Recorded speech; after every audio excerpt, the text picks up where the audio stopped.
Now, I know that everybody wants to see the techniques, you know, string skipping and sweep picking and all those things. And I'll show them to you, but be careful with them. You know, make sure that you know what tempo they fit over, because if you don't, they're useless. So let me show you one of the flashier things. This would be in the key of A minor. The key is important. And this would be an A minor 7th arpeggio, using 6 notes, starting on the G, A, C, E, G, A.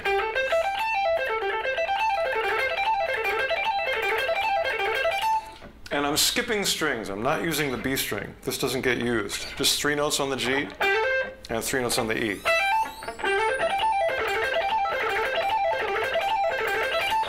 And I'm not picking everything. Let's see what I am picking.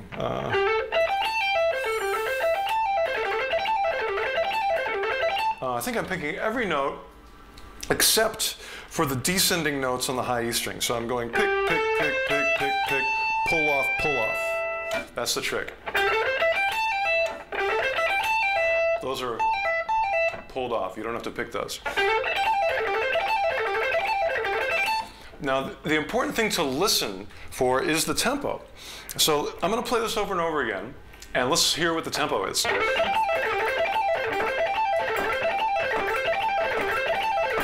So if you have a song that has this tempo, this lick will work. So if you're doing, let's see,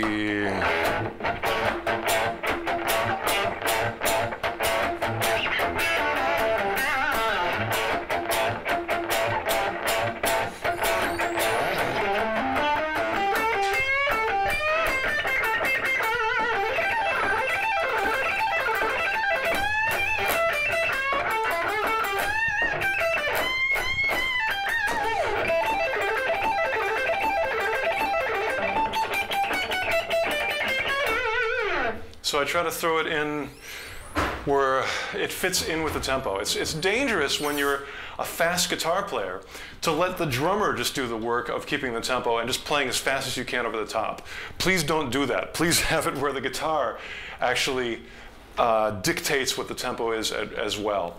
The reason I'm talking about rhythm and tempo so much is because I've done so much teaching and I've seen so many people who can play really fast, but it doesn't fit with anything. And if you concentrate on the rhythm and the tempo of things, it will fit, and it'll sound much better and be much more musical. Let me see if I can show you any last exciting things today. I want to show you a different kind of arpeggio. Arpeggios, of course, are chords with the notes played separately, like. And a lot of guitar players play this using the sweep picking technique. That would be an example of a sweep-picked arpeggio, where it's a lot of downstrokes. I'm doing 1, 2, 3, 4, 5 downstrokes in a row. And those are really good for fast arpeggios, but it's hard to keep an even tempo. And to me, as you can tell, tempo is very important, rhythm is very important. So what I tried to do was find arpeggios where I could control the tempo a little more. I'm going to give you 2 techniques to do that. The first one is a string skipping method. This one's going to be, let's see, actually the same notes, but we'll do a string skipping. So I refingered it. It's the same exact notes, but I'm not sweep picking it. This time I'm doing 1 note, then 2 notes on a string. Then I skip the G string, don't use it at all. Then go to the B string. So it's like, and we'll even go to the E there. So it's not as fast as the other one, but I can control the notes a lot more in time. So let's see what happens as I play this over and over again. It's kind of an unusual number to fit into like a 4/4 groove. So let me break it up a little bit, like there. That fits into a normal like groove, you know.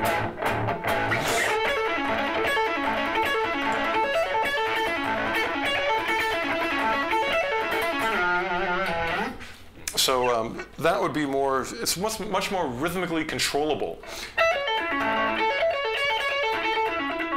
I threw in some other patterns, but basically the fingering is always the same, and the fingering is important. So I did some patterns like this.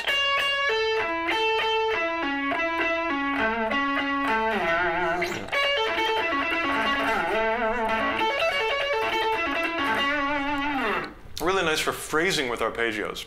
So that's one way you can do arpeggios that's going to lock into a groove much better than just a fast sweep pick. The other thing I'm going to show you is, this is a way of playing, in this case, minor triads. I'm going to play E minor triads. There's an E minor chord, so you get the sound in your ear. And normally when people play E minor triads, they might do something like this, like, again, a sweep picking thing.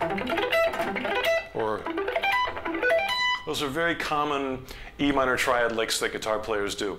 I want to do this one, where I break up the notes. Instead of doing like root, third, fifth, those are the intervals, root, third, fifth, and then just doing it up in octaves. I'm going to break it up and go 1, 5, 3, 1, 5, 3, 1, 5, and then start over again. So it's a little more interesting pattern. The technique is very simple, because all I'm doing is 2-note chords. And all you have to do is a downstroke and an upstroke. So it's down, up, down, up, down, up, down, up. The tricky thing is memorizing all the chord shapes. Because each time you play, there's a lot of position shifting. Then you have to go to a whole new chord. So maybe just try the first 2 over and over again to practice. Like that. Then add the third one. Let's see. And then add the fourth one.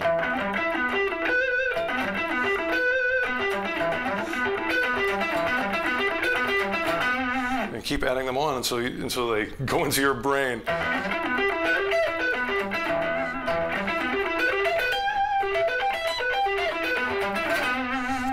You can also, now this is the minor triads. You could also do the same technique for diminished, like, oh, sorry.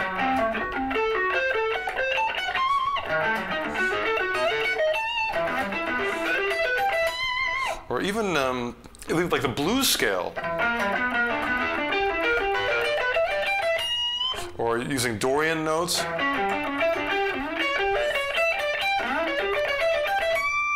It's more of a blues choice, but it's the same kind of way of phrasing. And I love that sound.